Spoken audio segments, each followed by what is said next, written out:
नमस्कार दोस्तों। RBSC, NCERT व हिंदी ग्रंथ अकादमी का निचोड़ हम आपके सामने लेकर आ रहे हैं अध्यापक सीधी भर्ती यानी रेट मेंस के लिए। राजस्थान भूगोल की ये क्लास नंबर 5 रहेगी दोस्तों, जिसमें आज हम शुरू करेंगे राजस्थान का अफवाह तंत्र। दोस्तों, अगर राजस्थान जियोग्राफी की ओर हम बढ़ते हैं तो सबसे बड़ा टॉपिक आता है, वो आता है राजस्थान का अफवाह तंत्र, जिसमें राजस्थान की जो नदियां हैं उनको जब हम अध्ययन करते हैं तो एक एक नदी को जब हम पढ़कर आगे बढ़ते हैं तो ये मानकर चलिए कि सबसे लंबा टॉपिक बनकर ये उभरता है। दोस्तों, वैसे हम इसको आराम से अध्ययन करेंगे क्योंकि नदियों के रिलेटेड हर बार एग्जामों में 2 से 3 क्वेश्चन पूछे जाते हैं और कंफ्यूज ना हो इसलिए अलग अलग भागों के अंदर तोड़ते हुए हम आगे बढ़ेंगे और संपूर्ण अध्ययन है वो करेंगे। दोस्तों, राजस्थान के अंदर हम नदियों की बात करते हैं, अफवाह तंत्र की बात करते हैं तो राजस्थान में जो नदियां हैं वो प्रवाह की दृष्टि से 3 भागों की है। एक है बंगाल की खाड़ी की ओर जल ले जाने वाली, एक है अरब सागर की ओर जल ले जाने वाली और तीसरी है आंतरिक जल प्रवाह वाली यानी आंतरिक अफवाह वाली नदियां। आज के क्लास में हम शुरू करेंगे, वो करेंगे बंगाल की खाड़ी की ओर जो जल लेकर जाती है, जिनमें मुख्य रूप से हमारी चंबल नदी है, गंभीर नदी है, बाणगंगा नदी है। इनसे रिलेटेड मान के चलिए जब चंबल नदी का हम अध्ययन करेंगे तो लगभग राजस्थान की करीब करीब सभी नदियां हैं वो इसके अंदर आपको मिल जाएगी। दोस्तों, तो एक बार सभी साथी वीडियो को लाइक, शेयर और जो नए साथी जुड़ रहे हैं वो चैनल को सब्सक्राइब कर लें और जो भी साथी बाकी की क्लासें अटेंड करना चाहते हैं वो प्लेलिस्ट में जाकर अटेंड कर सकते हैं। दोस्तों, रही बात नोट्सों की तो कुचामन ऑनलाइन क्लासेज जो ऐप है उसके स्टोर में आपको सभी नोट्स है वो मिल जाएंगे। तो मित्रों, आज हम देखने वाले हैं राजस्थान की नदियां। सीधी सी बात है, नदियां हैं तो देखिए प्रवाह के आधार पर राजस्थान की अफवाह प्रणाली को 3 भागों के अंदर विभाजित किया जा सकता है। बंगाल की खाड़ी की ओर जल ले जाने वाली नदियां 24% नदियों में आती है, अरब सागर की ओर जल ले जाने वाली नदियां 16% और आंतरिक जल प्रवाह वाली नदियां 60%। जल की दृष्टि से हम बात करते हैं तो दोस्तों ये देखिए, ये 3 प्रकार है प्रवाह की दृष्टि से राजस्थान की अफवाह प्रणाली को बांटा गया 3 भागों के अंदर। यहां से सीधा क्वेश्चन आपको नहीं मिलेगा, लेकिन अब जब हम आगे बढ़ेंगे तो एक एक क्वेश्चन आपके लिए बहुत ही इंपॉर्टेंट रहने वाला है। और आज हम शुरू करेंगे वो देखेंगे सिर्फ बंगाल की खाड़ी की ओर जल ले जाने वाली नदियां। दोस्तों, एक सिंपल सी बात बता देता हूं, अगर हम जब क्लासें अटेंड करते हैं तो जो नदियां हैं, जो अफवाह तंत्र है, इसको हम पढ़ते हैं तो लगभग हमें 10 से 12 क्लासें इसकी मिलती है। मैं ये आज को ये कहता हूं, अभी क्लास शुरू हुई है, हमारे सामने मैटर है पूरा, लेकिन 3 या 4 इससे ज़्यादा क्लास नहीं लूंगा। 30, 35, 40 मिनट की हमारी क्लास होगी, उसके अंदर संपूर्ण अध्ययन आपको करवा दूंगा। दोस्तों, बस आप ध्यान से देखिए। सबसे बड़ी बात रहेगी आप नोट्स बनाना, और नोट्स के अंदर बनाने का तरीका बता दूं, नदियों को कैसे याद करना है। यहां पे मैंने उस तरीके से नहीं लिया, यहां पे मैं सिर्फ आपको नदियों और नदियों के बारे में जानकारी दूंगा। लेकिन जैसे हम चंबल नदी की बात कर रहे हैं तो चंबल नदी, अब चंबल नदी में जो इसकी सहायक नदियां हैं वो बना लीजिए। आ गई सहायक, जैसे इसकी सहायक नदियां आ जाए तो चंबल नदी की जो भी सहायक नदियां हैं उनमें से अगर हम ले लेते काली सिंध, मान लीजिए कि यहां पे हमारे आ गई काली सिंध, इसकी सहायक नदी है। अब यहां पे नीचे इसके लिखना है काली सिंध की सहायक नदियां। समझे, ये चीज आपको है जो बहुत अच्छी तरह है वो याद रखनी है और इसी के अकॉर्डिंग आपको नोट्स बनाने। इसी प्रकार जैसे पार्वती आ जाएगी, जैसे हमारी सीप आ जाएगी, मेज आ जाएगी, बनास आ जाएगी, तो सभी लिखना। और जो जैसे बनास नदी है तो बनास की सहायक कौन कौन सी नदियां हैं, एक बार आपको यह पता होना चाहिए कि चंबल का जो अफवाह क्षेत्र है उसमें कौन कौन सी नदियां आती है। दोस्तों, बाणगंगा और जो गंभीर नदियां हैं वो छोटी नदियां हैं, उनसे रिलेटेड है 2, 3, 4 सहायक नदियां मुख्य रूप से, वो आपको याद हो जाएगी। लेकिन कोई सी भी नदी, दो मुख्य रूप से 3 नदियां, एक आपको चंबल, एक माही नदी और एक आपकी आएगी लूनी नदी। ये 3 ही नदियां हैं जिनसे रिलेटेड क्वेश्चन बनते हैं और बहुत ही इंपॉर्टेंट ये नदियां रहती है। दोस्तों, तो सभी साथियों से अनुरोध करूंगा नोट्स इसी प्रकार आप बना लें। चलते हैं दोस्तों बंगाल की खाड़ी की ओर जल ले जाने वाली नदियों की ओर। इसके अंतर्गत चंबल, बनास, बनास तो इसी चंबल की सहायक है, बाणगंगा और गंभीर है, और इनकी जो सहायक नदियां हैं वो इसके अंदर क्या की जाती है, सम्मिलित की जाती है। दोस्तों, सबसे पहले आज हम चलते हैं चंबल नदी की ओर। दोस्तों, चंबल नदी अच्छे नोट्स है, और इतने नोट्स आप अगर याद कर लेते हैं मित्रों, तो ये रीट की बात नहीं कर रहा हूं, सेकंड ग्रेड या फर्स्ट ग्रेड की भी अगर आप तैयारी कर रहे हैं तो इनसे बाहर आपका क्वेश्चन नहीं जाएगा। कोई सी भी नदी मैंने नहीं छोड़ी है। एनसीईआरटी, आरबीएससी, हिंदी ग्रंथ अकादमी है, वो सभी इसमें मिल जाएगी। और जो भी जानकारी मेरी तरफ से मेरे को अच्छी लगी वो जानकारी इसमें ली है, क्योंकि तैयारी एक बार हो जाए, आगे वाले कोई सी भी भर्ती हो, हम उसमें क्या पता रीट से पहले ही आपका कोई ऐसा एग्जाम आए जिसमें आप क्या ले लें, सिलेक्शन। जैसे सेकंड ग्रेड आ रहा है, फर्स्ट ग्रेड आ रहा है दोस्तों, उसमें तो चंबल नदी के उपनामों की अगर बात करते हैं तो कामधेनु, चमरवती, चमरणवती, नित्यवाई या मालव गंगा के नाम से चंबल नदी को जाना जाता है दोस्तों। उद्गम होता है जानाबाव की पहाड़ियों से। जानाबाव की जो पहाड़ियां वहां से उद्गम होता है महू के निकट मध्य प्रदेश से। जो विंध्याचल पर्वत श्रेणियां हैं उनकी ये पहाड़ियां है दोस्तों। राजस्थान में इसका प्रवेश होता है चौरासीगढ़ एमपी के पास से, चित्तौड़गढ़ की रावत भाटा तहसील से इसका क्या होता है, प्रवेश होता है। अब मित्रों यहां पे देखिए एक जानकारी दी है, चौरासीगढ़ नामक स्थान चित्तौड़गढ़ में नहीं है। बहुत जगह हम क्या कर देते हैं, चौरासीगढ़ को चित्तौड़ में दिखा देते हैं, ये गलत है आपका। चौरासीगढ़ है, ये कहां पर है दोस्तों, मध्य प्रदेश के अंदर स्थित है। मध्य प्रदेश के मंदसौर जिले की बानपुरा तहसील है, उसमें चौरासीगढ़ आता है। आप अगर देखना चाहते हैं तो सीधा मोबाइल आप सभी के पास है, मोबाइल में सर्च करके देख सकते हैं कि ये कहां पर है दोस्तों। आगे देखिए मित्रों, चंबल नदी के बारे में देखते हैं। परवा क्षेत्र देखें तो राजस्थान के 6 जिलों में क्रमशः चित्तौड़गढ़, कोटा, बूंदी, सवाई माधोपुर, करौली और धौलपुर के अंदर चंबल नदी है, ये बहती है दोस्तों। राज्य की बात करें तो चंबल है, मध्य प्रदेश, राजस्थान और उत्तर प्रदेश है, इन 3 जिलों के अंदर चंबल नदी है जो बहती है दोस्तों। चंबल का समापन होता है मुरादगंज, जिला औरैया, उत्तर प्रदेश नामक स्थान के पास यमुना में ये मिल जाती है।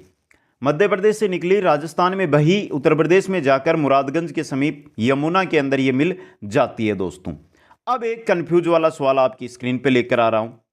पहले देखिए, वाटर रिसोर्सेज रिपोर्ट 2017 के अनुसार, और ऊपर पढ़ने से पहले इससे पूर्व चंबल की लंबाई 965 किलोमीटर मानी जाती है। आरबीएससी, एनसीईआरटी, हिंदी ग्रंथ अकादमी के अकॉर्डिंग चलो तो 965 किलोमीटर चंबल की लंबाई आपको याद रखनी है। जो वाटर रिसोर्सेज जो रिपोर्ट आई है 2017, उसमें चंबल की कुल लंबाई है वो 1051 किलोमीटर माना गया है, जिसमें देखिए मध्य प्रदेश में 320 किलोमीटर, राजस्थान में 322 किलोमीटर, राजस्थान व मध्य प्रदेश की सीमा पर 252 किलोमीटर, उत्तर प्रदेश में 157 किलोमीटर। इस प्रकार कुल 1051 किलोमीटर है जो 2017 है उसकी रिपोर्ट के अनुसार माना गया है। और हमारी जो बुकें चलती है, जो कि स्कूलों में बुकें चलती है, उनमें 965 किलोमीटर चंबल की लंबाई है वो मानी गई है दोस्तों। ये सबसे लंबी अंतर्राज्यीय सीमा, जल सीमा बनाने वाली नदी है। सबसे लंबी अंतर्राज्यीय सीमा बनाती है किनके मध्य, राजस्थान व मध्य प्रदेश के मध्य दोस्तों। चंबल नदी पालीघाट यानी सवाई माधोपुर से पिनाहट उत्तर प्रदेश तक राजस्थान व मध्य प्रदेश की सीमा 252 किलोमीटर लंबाई में बहती है। पालीघाट है सवाई माधोपुर में, पिनाहट है उदयपुर में है, उत्तर प्रदेश में स्थित है। इनके मध्य सीमा पर है, इनके मध्य प्रदेश की सीमा है, उस पर ये चलती है दोस्तों। आगे चलिए मित्रों, आगे देखते हैं। ये बहाव की दृष्टि से राजस्थान की सबसे बड़ी नदी है। चंबल नदी की अगर हम बात करते हैं तो बहाव की दृष्टि से सबसे लंबी नदी की श्रेणी में ये आती है। राजस्थान की एकमात्र नदी है जो 12मासी नदी है दोस्तों। चंबल के राजस्थान में प्रवेश के बाद इसमें सबसे पहले जो नदी मिलती है, ये क्वेश्चन बन सकता है, वो है गुंजाली नदी। चंबल राजस्थान में प्रवेश कर ले और राजस्थान में प्रवेश करने के बाद जो सबसे पहले इसमें नदी मिलती है वो है गुंजाली नदी दोस्तों, याद रखना है आपको। अब देखिए दोस्तों, राजस्थान की नदियों में सबसे पहले चंबल में मिलने वाली नदी है वो है काली सिंध नदी दोस्तों, समझे। जो ये गुंजाली नदी है ना, ये मध्य प्रदेश से आती है और राजस्थान की सीमा में आकर चंबल में मिलती है। जबकि राजस्थान में बहने वाली और राजस्थान से निकलने वाली जो नदी है चंबल में मिलती है वो कौन सी है, काली सिंध नदी है, याद रखना आपको। छोटी काली सिंध, काली सिंध नहीं, छोटी काली सिंध। चुलिया जलप्रपात 18 मीटर ऊंचा है। भैंसरोडगढ़ से 5 किलोमीटर आगे चित्तौड़गढ़ जिले में स्थित यह जलप्रपात राजस्थान का सबसे ऊंचा जलप्रपात है दोस्तों। चुलिया जलप्रपात इंपॉर्टेंट चीज आपके लिए रह सकता है। भैंसरोडगढ़ से कोटा तक यह नदी एक संकीर्ण घाटी गार्ज से बहती है। भैंसरोडगढ़ से लेकर कोटा तक संकीर्ण घाटी से चंबल नदी है वो बहती है दोस्तों। बूंदी के केशवराय पाटन में इसका पाट अधिकतम व गहराई भी अधिक होती है दोस्तों। आगे चलिए मित्रों, एकमात्र नदी है जो दक्षिण से उत्तर की ओर बहती है। मध्य प्रदेश से राजस्थान की ओर जब ये आती है, कोटा तक जब ये आती है तो ये उत्तर दिशा की ओर बहती है दोस्तों। जबकि हम भारत की कोई सी भी नदी उठाते हैं तो इस प्रकार बहने वाली हमें बहुत कम नदियां मिलती है। कोटा के बाद इसकी दिशा है जो किशोर हो जाती है, उत्तर पूर्व की ओर हो जाती है। पानी की उपलब्धता के आधार पर सर्वाधिक सतही जल राजस्थान की सबसे बड़ी नदी है दोस्तों। पानी की उपलब्धता के आधार पर राजस्थान की सबसे बड़ी नदी है ये राजस्थान में सर्वाधिक अवनालिका अपर्दन यानी जल अपर्दन करने वाली नदी है। चंबल नदी कोटा में सर्वाधिक अपर्दन करती है। दो क्वेश्चन बने, सर्वाधिक अवनालिका अपर्दन वाली नदी चंबल नदी। चंबल नदी कहां पर सर्वाधिक अपर्दन करती है? कोटा जिले के अंदर सर्वाधिक अपर्दन करती है दोस्तों। यह नदी सर्वाधिक बीड़ भूमि का विस्तार भी करती है। सर्वाधिक बीड़ भूमि का विस्तार करने वाली नदी भी कौन सी है? आपकी चंबल नदी है। चंबल बेसिन में उत्कात स्थलाकृतियां पाई जाती है। जो चंबल बेसिन है वहां पर आपको उत्कात स्थलाकृतियां हैं वो देखने को मिलेगी दोस्तों। आगे चलिए मित्रों, अभी हमने कोई चंबल की सहायक नहीं पढ़ी है, सिर्फ चंबल की ही जानकारी ले रहे हैं मित्रों। बहुत बड़ी नदी है, बहुत इंपॉर्टेंट नदी रहती है ये। चंबल किनारे शहर है, उनमें राउतभाटा, कोटा व केशवराय पाटन स्थित है दोस्तों। चंबल किनारे दुर्गों की बात करें तो भैंसरोडगढ़ दुर्ग है, कोटा दुर्ग है, शेरगढ़ का किला है, धौलपुर वाला दोस्तों।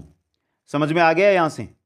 यह विश्व की एकमात्र नदी है जिस पर 100 किलोमीटर के दायरे में 3 बांध बनाए गए हैं और तीनों पर ही जल विद्युत का उत्पादन होता है। आगे हम 4 जो इस पर बांध है, चारों के चारों बांध है, उनका अध्ययन कर लेंगे दोस्तों।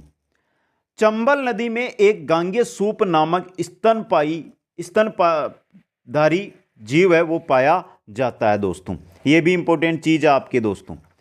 देखिए ये जो गांगे सूप है, जो स्तनधारी जीव है, ये पाया जाता है। ये गंगा में रहने वाली डॉल्फिन है दोस्तों। गांगे सूप है ना, गंगा में रहने वाली डॉल्फिन है। इन्हें सूंस भी कहा जाता है। इसी को क्या कहा जाता है? सूंस कहा जाता है। सूंस के नाम से भी इसको जाना जाता है दोस्तों। आ गया समझ में? घड़ियालों की अधिकता के कारण चंबल नदी घड़ियालों की शरणस्थली कहलाती है दोस्तों। घड़ियालों की, और राष्ट्रीय चंबल घड़ियाल अभयारण्य यहीं पर बना हुआ है दोस्तों। इंपॉर्टेंट चीज है, चंबल के चारों ओर राष्ट्रीय चंबल घड़ियाल अभयारण्य है जो बना हुआ है दोस्तों, जिसमें राजस्थान, मध्य प्रदेश और उत्तर प्रदेश है। इनके तीनों के संयुक्त प्रयासों से घड़ियालों और मगरमच्छों के संरक्षण हेतु इसको स्थापित किया गया है। यह भी इंपॉर्टेंट क्वेश्चन आपके लिए रह सकता है। आगे चलते, आगे देखते हैं चंबल रिवर फ्रंट दोस्तों। कोटा में चंबल नदी के किनारे कोटा बैराज से नयापुरा उच्च स्तरीय पुल के बीच रिवर फ्रंट है वो विकसित किया जा रहा है दोस्तों। तो कहां से है? कोटा बैराज से नयापुरा उच्च स्तरीय पुल है, उनके बीच रिवर फ्रंट है वो विकसित किया जा रहा है। आगे चलते हैं, आगे आता है हमारा हैंगिंग ब्रिज दोस्तों। हैंगिंग ब्रिज भी इंपॉर्टेंट चीज है ये क्वेश्चन। देश का चौथा व राज्य का पहला हैंगिंग ब्रिज है जो कोटा के अंदर विकसित है। किस पर? चंबल नदी पर। कोटा में चंबल नदी पर 6 लेन का व 1.40 किलोमीटर लंबा है, जिसका उद्घाटन 29 अगस्त 2017 को प्रधानमंत्री नरेंद्र मोदी द्वारा उदयपुर से किया गया था। इस ब्रिज से राष्ट्रीय राजमार्ग संख्या 76 पुराना नंबर है, नया राष्ट्रीय राजमार्ग संख्या 27 है वो गुजरता है। यह hanging bridge east west corridor का भाग है दोस्तों, जो भारत के 7 राज्यों से गुजरता है, जो पोरबंदर गुजरात से सिलचर असम तक विस्तृत है। कौन सा? राष्ट्रीय राजमार्ग संख्या 27 ईस्ट वेस्ट कॉरिडोर का भाग है दोस्तों। अब चलते हम चंबल पर स्थित बांधों की ओर। चंबल पर 4 बांध बने हुए हैं दोस्तों। गांधी सागर, राणा प्रताप सागर, जवाहर सागर और कोटा बैराज दोस्तों। ये 4 बांध बने हुए हैं। चंबल परियोजना है, इसकी शुरुआत हुई थी 1953-54 के अंदर। इस परियोजना में राजस्थान व मध्य प्रदेश का हिस्सा है वो 50-50% है। चंबल नदी पर जो परियोजना है वो शुरू हुई थी चंबल परियोजना 1953-54 में, और जो भी बांध बनते हैं उनकी अगर हम बात करें तो 50-50 हिस्सा दोनों का रहता है। चंबल परियोजना में दोनों का हिस्सा, मध्य प्रदेश और राजस्थान का 50-50% हिस्सा है दोस्तों। पहला बांध आता है हमारे गांधी सागर बांध आता है दोस्तों। यह बांध है जो मध्य प्रदेश के अंदर स्थित है। देखिए मित्रों, 1959 में स्थित रामपुरा व बानपुरा पठारों के मध्य मंदसौर मध्य प्रदेश में यह स्थित है। यह चंबल पर निर्मित सबसे बड़ा बांध है तथा चंबल पर निर्मित प्रथम बांध है। तो देखिए, सबसे बड़ा बांध गांधी सागर, सबसे पहले निर्मित बांध, प्रथम बांध या पहले निर्मित बांध गांधी सागर बांध है दोस्तों। यह भी इंपॉर्टेंट क्वेश्चन रह सकता है। अब देखिए, 115 मेगावाट विद्युत का उत्पादन यहां पर किया जाता है। 5 इकाइयों से, 5 इकाइयां हैं, हर एक इकाई 23 से, यानी कुल कितना हो गया आपका, कुल कितना हो गया 115 मेगावाट विद्युत का उत्पादन यहां से किया जाता है। इस बांध का उद्घाटन नेहरू जी ने 1960 के अंदर किया था दोस्तों। यह हो गया गांधी सागर बांध, गांधी सागर बांध मध्य प्रदेश में। दूसरा है राणा प्रताप सागर दोस्तों। फरवरी 1970 में राउतभाटा चित्तौड़ के अंदर इसकी स्थापना की गई दोस्तों। आगे देखिए, भराव क्षमता की दृष्टि से यह राजस्थान का सबसे बड़ा बांध है। राजस्थान की बात हो रही है, भराव क्षमता की दृष्टि से देखें तो यह सबसे बड़ा बांध है और 172 मेगावाट विद्युत का उत्पादन इससे होता है दोस्तों। इस बांध के किनारे Rajasthan atomic power station Rawatbhata के अंदर बना हुआ राजस्थान ऑटोमिक पावर स्टेशन है दोस्तों।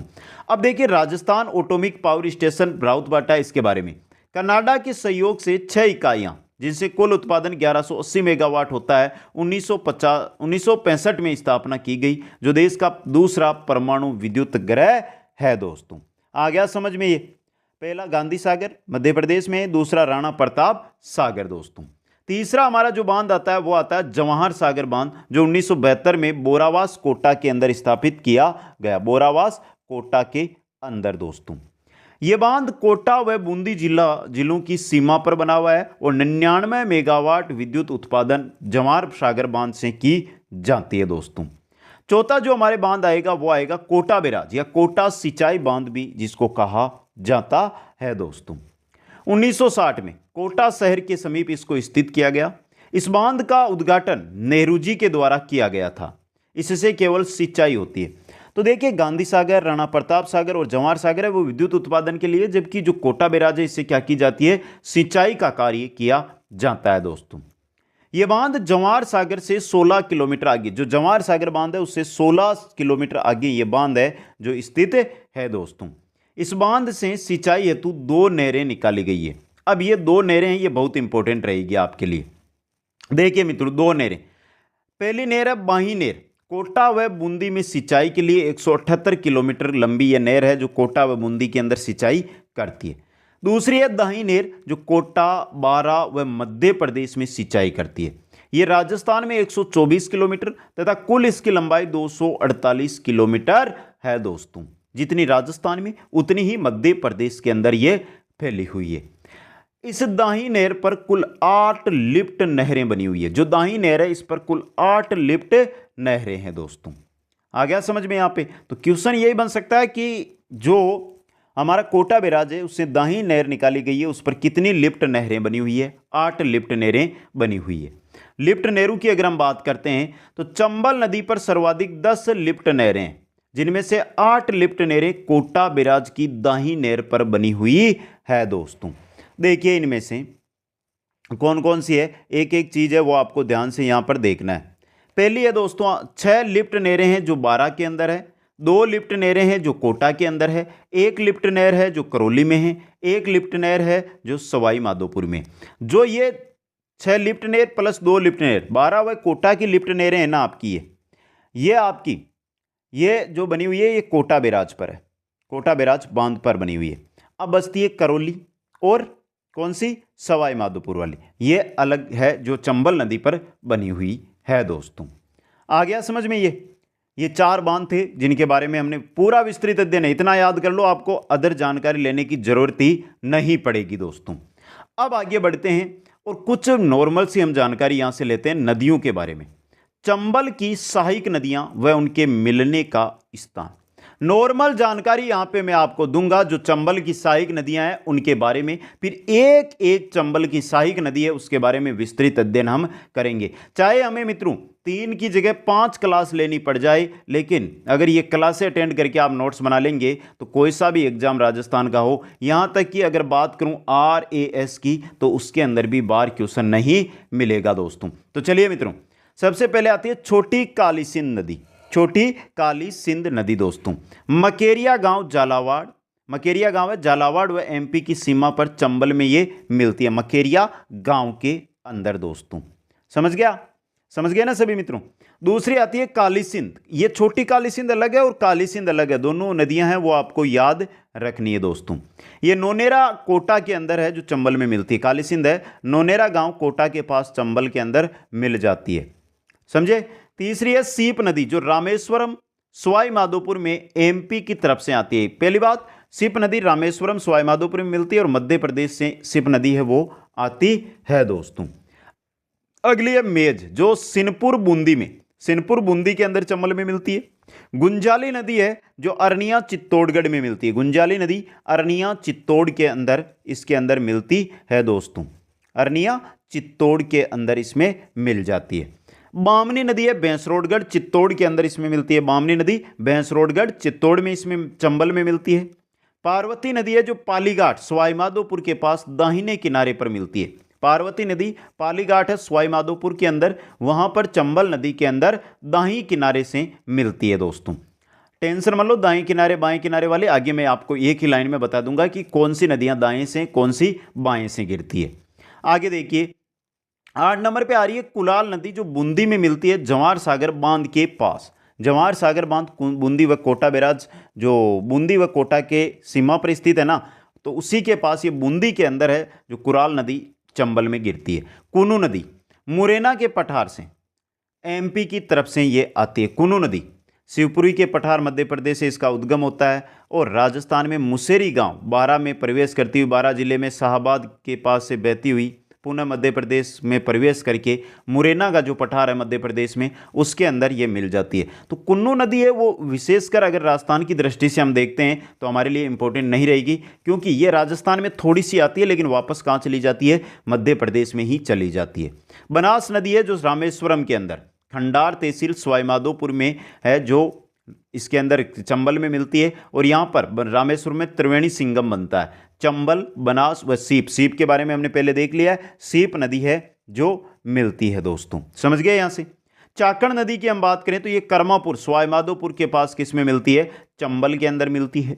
आलनिया नदी है वो नोटना गांव कोटा के अंदर चंबल में मिलती है और इज नदी है जो डाबी के पास बूंदी की तरफ से आकर चंबल में मिलती है। ये जो मुख्य नदियां थी वो मैंने आपको यहां पर सभी नदियां हैं वो बता दी है दोस्तों।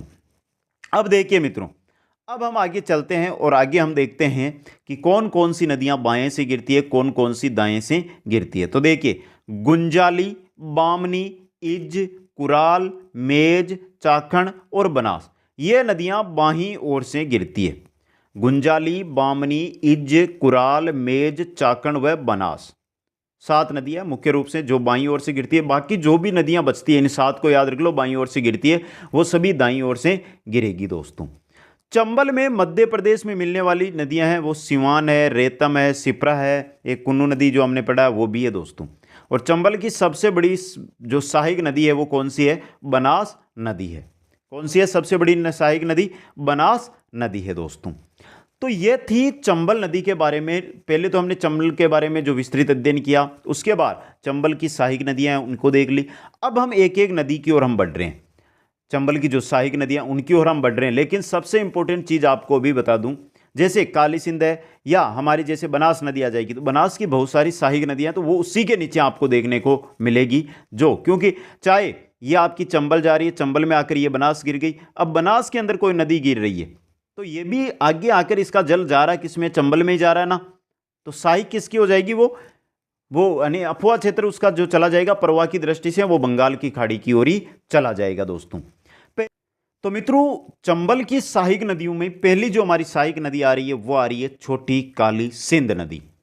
उद्गम होता है मध्य प्रदेश से, राजस्थान में प्रवेश करती है मांगसी गांव झालावाड़ से, समापन होता है मखेरिया गांव झालावाड़ के अंदर है और मध्य प्रदेश की सीमा पर स्थित है। ये तो मध्य प्रदेश सीमा पर ये चंबल नदी के अंदर मिल जाती है। मखेरिया गांव झालावाड़ जो मध्य प्रदेश सीमा पर स्थित है। छोटी काली सिंध है, ये चंबल में मिल जाती है।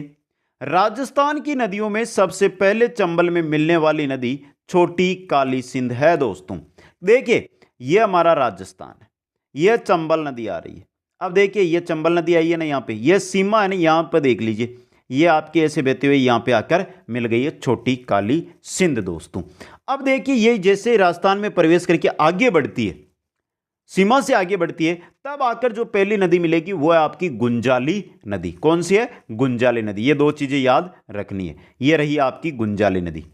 जाट गांव सिंगोली तहसील मध्य प्रदेश से निकलकर चित्तौड़गढ़ के दौलतपुरा से प्रवेश कर अरनिया चित्तौड़गढ़ में चंबल में मिल जाती है। अरनिया चित्तौड़गढ़ के अंदर चंबल के राजस्थान में प्रवेश के बाद सबसे पहले मिलने वाली नदी है। जो छोटी काली सिंध है वो सीमा पर मिल गई और राजस्थान में प्रवेश करके चंबल नदी आगे बढ़ने लगती है और सबसे पहले आकर जो नदी गिरती है वो है गुंजाली नदी दोस्तों। आगे देखिए तीसरी नदी आ रही है सहायक नदियों में, वो है बामनी नदी या ब्राह्मणी नदी दोस्तों। उद्गम देखिए हरिपुरा की पहाड़ियों से। उद्गम कहां से होता है? हरिपुरा की पहाड़ियों से। बेंगू चित्तौड़गढ़ से निकलकर मध्य प्रदेश के सिंगोली नीमच में बहती हुई पुनः चित्तौड़गढ़ में प्रवेश कर भैंसरोडगढ़ चंबल में, भैंसरोडगढ़ है जो चित्तौड़ में, उसके समीप चंबल में मिल जाती है बामनी या ब्राह्मणी नदी दोस्तों। ये याद रखना है। तो देखिए यहाँ से ब्राह्मणी नदी की हम बात करते हैं। निकलती कहाँ से है? हरिपुरा की पहाड़ियाँ हैं बेंगू चित्तौड़गढ़ में, वहाँ से निकलती है, मध्य प्रदेश में जाती है, वापस चित्तौड़ में आती है और भैंसरोडगढ़ के समीप किस में मिल जाती है? चंबल में मिल जाती है। वापस देख लेना, बहुत इंपॉर्टेंट चीज़ है ये। भैंसरोडगढ़ दुर्ग है वो बामनी व चंबल नदी है, इनके जो किनारे है स्थित है दोस्तों। ब्राह्मणी बनास परियोजना बामनी नदी से, देखिए ब्राह्मणी बनास परियोजना की अगर हम बात करते हैं तो बामनी नदी है, इसे बिसलपुर बांध है जो टोंक में, उसमें पानी लाने के लिए 90 किलोमीटर लंबी नहर बनाई जाएगी। इसके लिए ब्राह्मणी नदी पर भैंसरोडगढ़ के पास एक बांध बनाया जाएगा। इस पानी को नहर से लिफ्ट कर बिसलपुर बांध के अंदर डाला जाएगा दोस्तों। यह है बामनी या ब्राह्मणी नदी। अगली नदी की ओर हम बढ़ते हैं तो हमारे आती है कुराल नदी दोस्तों। कुराल नदी का जो उद्गम होता है वो होता है ऊपरमाल के पठार भीलवाड़ा से। परवा वाले जिले हैं भीलवाड़ा व बूंदी और समापन होता है बूंदी के निकट चंबल में। कुराल नदी ऊपरमाल के पठार भीलवाड़ा से निकली, बूंदी के निकट चंबल में आकर गिर गई दोस्तों। अगली नदी की ओर बढ़ते हैं तो हमारी आती है चाखड़ नदी दोस्तों। उद्गम होता है छोटे छोटे नदी नालों से बूंदी के अंदर, परवा बूंदी कोटा सवाईमाधोपुर में होता है, समापन कर्मापुर सवाईमाधोपुर के पास चंबल में। तो बूंदी से निकलती है सवाईमाधोपुर में, कर्मापुर के पास जाकर चंबल में मिल जाती है। और चाकण इस पर बूंदी में चाकण बांध बना हुआ, चाकण नदी पर बूंदी के अंदर चाकण बांध का निर्माण है जो किया गया है दोस्तों। अगली नदी की ओर हम बढ़ते हैं जो हमारी आती है मेज नदी दोस्तों। मेज नदी का उद्गम होता है बिजोलिया भीलवाड़ा से। परवा इसकी बात करें तो भीलवाड़ा और बूंदी में ये बहती है, भीलवाड़ा बिजोलिया से निकलती है, बूंदी में बहती है। और मेज नदी सिनपुर है बूंदी यानी लाखेरी के पास है बूंदी में, वहां पे चंबल नदी में मिल जाती है। मेज की सहायक नदी है मांगली नदी, जिसके बारे में हम आगे अध्ययन कर लेंगे। मेज की सहायक नदी है मांगली नदी, समझे आप यहाँ पे। और मांगली नदी पर भीमलत जलप्रपात बूंदी बना हुआ, भीमलत जलप्रपात। तो मेज नदी बिजोलिया से निकली, भीलवाड़ा से निकली, बूंदी में जाती है, बूंदी में सिनपुर के पास जाकर चंबल में मिल जाती है दोस्तों। अब मेज की ही सहायक आई है हमारी मांगली नदी दोस्तों। यह रही आपकी मांगली नदी। उद्गम हुआ है भीलवाड़ा से, परवा है भीलवाड़ा व बूंदी में, और समापन बाइनस बेरा बूंदी में, वहां पर जाकर मेज नदी में मिल जाती है। और मेज नदी है जो आगे आपकी जाके सिनपुर के अंदर, बूंदी में है सिनपुर, वहां पर चंबल में मिल जाती है दोस्तों। जो मांगली नदी है इसमें बूंदी में इस पर क्या बना हुआ है? भीमलत जलप्रपात। कौन सा है? भीमलत जलप्रपात। बहुत ही इंपॉर्टेंट आपके लिए ये क्वेश्चन है जो रह सकता है। अब बात कर लेते हैं मांगली नदी की, सहायक नदी की। तो सहायक नदी है गोड़ा पछाड़ नदी।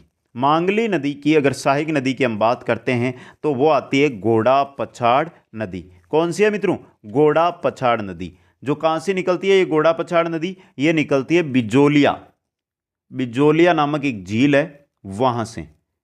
जब ज़्यादा बारिश होती है तब बिजोलिया नामक झील से, जो बूंदी में है, वहाँ से निकलकर बूंदी में ही किस में मिल जाती है? मांगली नदी में मिल जाती है दोस्तों। आ गया समझ में?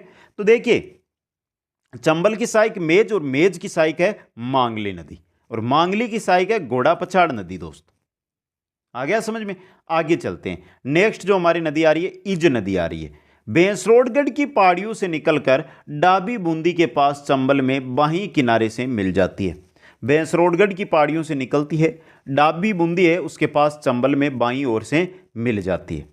छोटी काली सिंध हमने देख ली। अब आ गई है काली सिंध नदी दोस्तों। देखिए काली सिंध उद्गम होता है बागली गांव की पहाड़ियां, देवास जिला मध्य प्रदेश से। बागली गांव की पहाड़ियां देवास मध्य प्रदेश से काली सिंध निकलती है। राजस्थान में प्रवेश होता है बिंदा गांव रायपुर झालावाड़ से। बिंदा गांव झालावाड़ के अंदर है, वहां से ये राजस्थान में प्रवेश करती है।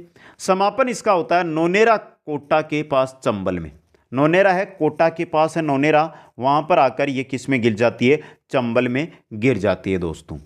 जो गागरोन दुर्ग है, जो जल दुर्ग है, वो आहू व काली सिंध नदियों के संगम पर स्थित है। आहू व काली सिंध जो नदियां हैं उनके संगम पर स्थित है। इसी की सहायक नदी है आपकी आहू। इसी की क्या है? आहू सहायक नदी है दोस्तों काली सिंध की। यह नदी राजस्थान में प्रवेश के समय कुछ दूरी तक झालावाड़ व कोटा सीमा व आगे चलकर कोटा व बारा की सीमा बनाती है दोस्तों। याद रखना कोटा व, देखिए पहले तो बनाती है झालावाड़ व कोटा की, फिर कोटा व बारा की सीमा का निर्माण ये नदी है जो करती है। परवा वाले जिले देखिए झालावाड़, कोटा, बारा और पुनः कोटा के अंदर बहती है दोस्तों। अब चलिए काली सिंध के बारे में और देखते हैं। कुल लंबाई है 278 किलोमीटर और राजस्थान में इसकी जो लंबाई है वो है 145 किलोमीटर। काली सिंध की कुल लंबाई 278 किलोमीटर, राजस्थान में 145 किलोमीटर दोस्तों। काली सिंध बांध बना हुआ है इस पे जैतपुर झालावाड़ में। काली सिंध बांध बना हुआ है इस पर जैतपुर झालावाड़ में। अब देखिए काली सिंध बांध से क्वेश्चन कैसे बनेगा।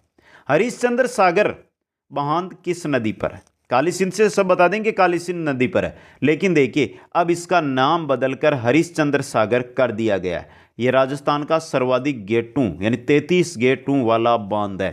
तो क्वेश्चन बन सकता है, पहला बात नाम चेंज कर दिया है तो क्वेश्चन बन सकता है सर्वाधिक गेटों वाला बांध है, तो इसलिए भी ये क्वेश्चन आपके लिए बन सकता है। सहायक नदियों के अंदर है चंद्रभागा, परवन, आहू, उजाड़ व चोली।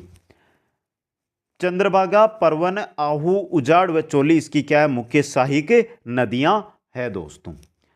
नदी जोड़ो परियोजना में सर्वप्रथम काली सिंध व बेतवा, नदी जोड़ो परियोजना है उसके अंदर सर्वप्रथम काली सिंध व बेतवा को जोड़ा जाना प्रस्तावित है दोस्तों।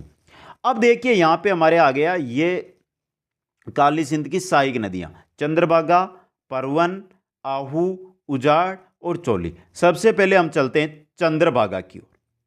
चंद्रभागा का उद्गम होता है सेमली झालावाड़ से। कहां से होता है? सेमली झालावाड़ से इसका उद्गम होता है। यह नदी केवल झालावाड़ जिले में बहती है। जो चंद्रभागा नदी है केवल और केवल झालावाड़ जिले के अंदर बहती है। समापन होता है खाड़िया गांव झालावाड़ में काली सिंध में मिल जाती है। खाड़िया गांव झालावाड़ के अंदर जो चंद्रभागा नदी है ये काली सिंध के अंदर मिल जाती है दोस्तों। ये नदी जालरापाटन कस्बे के पास से चंद्रभागा नदी है ये होकर गुजरती है दोस्तों। और चंद्रभागा नदी के किनारे ही जालरापाटन में पशुओं का प्रसिद्ध मेला है जो बरता है दोस्तों। ये थी चंद्रभागा नदी जो किसमें गिरती है दोस्तों? काली सिंध के अंदर, और काली सिंध आगे जाकर चंबल में गिरती है दोस्तों। आगे चलिए अब काली सिंध की अन्य सहायक नदियों में देखिए आ जाती है परवन नदी जिसका उद्गम होता है विंध्याचल पर्वत मालवा के पठार मध्य प्रदेश से। विंध्याचल पर्वत मालवा के पठार मध्य प्रदेश से परवन नदी का उद्गम होता है दोस्तों। परवन नदी राजस्थान में प्रवेश करती है खरीबोर, मनोहर थाना, तहसील झालावाड़। आपको बहुत जगह यही जानकारी मिलेगी मनोहर थाना झालावाड़ से। मैंने हर एक जानकारी लिए जो गांव है उसका भी नाम आपके सामने रख दिया है। से ये राजस्थान में प्रवेश करती है। परवा वाले जिले हैं झालावाड़, बारा व कोटा में। समापन पलायता बारा के अंदर पलायता बारा के निकट ये काली सिंध के अंदर मिल जाती है। तो चंबल की काली सिंध सहायक और काली सिंध की परवन सहायक है दोस्तों। अब देखिए परवन के बारे में, जो मनोर थाना दुर्ग है झालावाड़ में, वो परवन व कालीखाड़ नदियों के संगम पर स्थित है। परवन की जो सहायक नदी है कालीखाड़, परवन की सहायक नदी है कालीखाड़। तो परवन और कालीखाड़ जहां पर मिलती है वहां पर मनोर थाना दुर्ग झालावाड़ में स्थित है। इसके अलावा शेरगढ़ अभ्यारण्य बारा में, जिसको सांपू की शरणस्थली कहा जाता है, यहीं पर है शेरगढ़ दुर्ग बारा के अंदर, जिसको कोसवर्धन का किला भी कहा जाता है। तो शेरगढ़ अभ्यारण्य और शेरगढ़ दुर्ग दोनों बारा में, और दोनों के दोनों आपके किस नदी के, परवन नदी के किनारे स्थित है दोस्तों। परवन की सहायक नदियों के अंदर आती है कालीखाड़, नेवज, गर व छापी। यहां पे कौन सी आई है, नेवज नदी। इसके बारे में थोड़ा देख लेते हैं। नेवज नदी देखिए ये परवन की सहायक है। परवन है आपके काली सिंध की सहायक, परवन किसकी है, काली सिंध की सहायक है। और नेवज है नदी है, आगे आएगी कालीखाड़ नदी, देखिए यहां पे दिखाई दे रहा है, ये आपके परवन की सहायक नदियां हैं। थोड़ा सा ध्यान से इस चीज को नोट करना आपको। नेवज निमाज या निवाज उद्गम राजगढ़ भानपुरा तहसील मध्य प्रदेश से होता है, राजस्थान में प्रवेश करती है। कोल्लूखेड़ी झालावाड़ से ये राजस्थान में प्रवेश करती है। यह नदी परवन के समानांतर बहती है। मवासा नामक स्थान है अकलेरा झालावाड़ में, वहां पर मिल जाती है परवन के अंदर दोस्तों। यह हो गई आपकी नेवज, निमाज या निवाज नदी। दूसरी नदी आती है कालीखाड़ नदी दोस्तों, कालीखाड़ नदी दोस्तों। अब कालीखाड़ नदी की हम बात करते हैं। यह नदी झालावाड़ से निकलकर झालावाड़ में ही परवन में मिल जाती है। झालावाड़ से निकलती है, झालावाड़ में ही परवन में मिल जाती है। परवन सहायक है काली सिंध की और काली सिंध सहायक है चंबल की दोस्तों, समझे आप। परवन व कालीखाड़ के संपर्क पर मनोर थाना दुर्ग झालावाड़ बना हुआ है। इस पर कालीखाड़ बांध मनोर थाना में बना हुआ है। तो कालीखाड़ नदी पर कालीखाड़ बांध भी है मनोर थाना के अंदर दोस्तों। ये हो गई आपके परवन की सहायक नदियां। अब हम परवन की सहायक नदियां पढ़ ली, हम पढ़ रहे थे काली सिंध की सहायक नदियां, जिसमें हमने चंद्रभागा और परवन पढ़ लिया है। तीसरी आती है आहू नदी दोस्तों। कौन सी आई है, आहू नदी आपकी आई है दोस्तों। उद्गम होता है सुसनेर मध्य प्रदेश से दोस्तों। राजस्थान में प्रवेश करती है नंदपुर के पास झालावाड़ से। राजस्थान में कहां से प्रवेश करती है, नंदपुर के पास झालावाड़ से दोस्तों।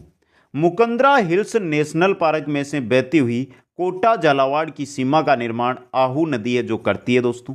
समापन इसका होता है गागरोन झालावाड़ में काली सिंध में मिल जाती है। तो यह सहायक है काली सिंध की। देखिए चंद्रभागा, परवन, आहू, उजाड़, चोली, ये सभी किसके है, काली सिंध की सहायक नदियां हैं। और काली सिंध है चंबल की सहायक दोस्तों। आगे देखिए गागरोन दुर्ग के पास आहू और काली सिंध का संगम सामेला कहलाता है। आहू और काली सिंध का जो गागरोन दुर्ग के समीप है, गागरोन दुर्ग है उसके पास ये होता है, तो उसको सामेला कहते हैं। और इसकी जो सहायक नदी है वो है पीपलाज। आहू नदी की सहायक नदी है पीपलाज, इसकी सहायक आ गई है आपके पीपलाज नदी दोस्तों। तो देखिए चंबल की सहायक काली सिंध, काली सिंध की सहायक आई थी चंद्रभागा, परवन, आहू, और आहू की हमारे सहायक आ गई है पीपलाज दोस्तों। चलिए पीपलाज का भी अध्ययन कर लेते हैं। पीपलाज नदी जिसका उद्गम होता है पंचपाड़ झालावाड़ से। पीपलाज नदी का उद्गम कहां से हो रहा है, कहां से हो रहा है दोस्तों, पंचपाड़ झालावाड़ से। समापन चोखेरी गांव झालावाड़ के निकट आहू में मिल जाती है। तो देखिए पीपलाज आकर गिरी है आहू में। आहू किस में गिरेगी बताइए, आहू किस में गिरेगी दोस्तों, आहू गिरेगी काली सिंध में। किस में गिरेगी, काली सिंध नदी के अंदर। और काली सिंध किस में गिरेगी, चंबल के अंदर। समझ गए यहां से, ये चीज है दोस्तों। अगली जो चंबल की सहायक नदी आ रही है वो आ रही है कुन्नू नदी, जो मध्य प्रदेश से रिलेटेड है लेकिन राजस्थान में ये प्रवेश करती है। तो थोड़ी सी जानकारी ले लेते हैं। शिवपुरी के पास, शिवपुरी के पठार मध्य प्रदेश से इसका उद्गम होता है। राजस्थान में मुसेरी गांव बारा, मुसेरी गांव बारा में ये प्रवेश करके, ये राजस्थान है ना, तो मुसेरी गांव बारा में ये प्रवेश करती है।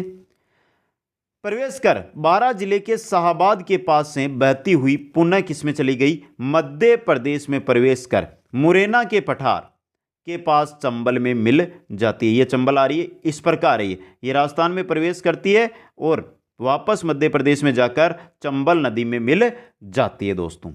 कुन्नू नदी की कुल लंबाई है 180 किलोमीटर। कितनी है मित्रों, 180 किलोमीटर इसकी कुल लंबाई है दोस्तों। आगे देखिए नेक्स्ट हमारी जो नदी आ रही है वो आ रही है पार्वती नदी दोस्तों, इंपॉर्टेंट रहेगा। बहुत अच्छी नदी है पार्वती नदी, जिसके बारे में अगर हम अध्ययन कर लेंगे तो ये मान के चलो कि लगभग जो नदियां हैं वो हो जाएगी, बनास ही मुख्य नदी अब बचने वाली है। पार्वती नदी के बारे में हम देखते हैं मित्रों, अच्छी नदी है और बहुत डीपली इसके बारे में हमें अध्ययन भी करना है दोस्तों। उद्गम होता है विंध्याचल पर्वत श्रेणी के सीहोर क्षेत्र से। विंध्याचल पर्वत श्रेणी का सीहोर क्षेत्र मध्य प्रदेश में है, वहां से पार्वती निकलती है।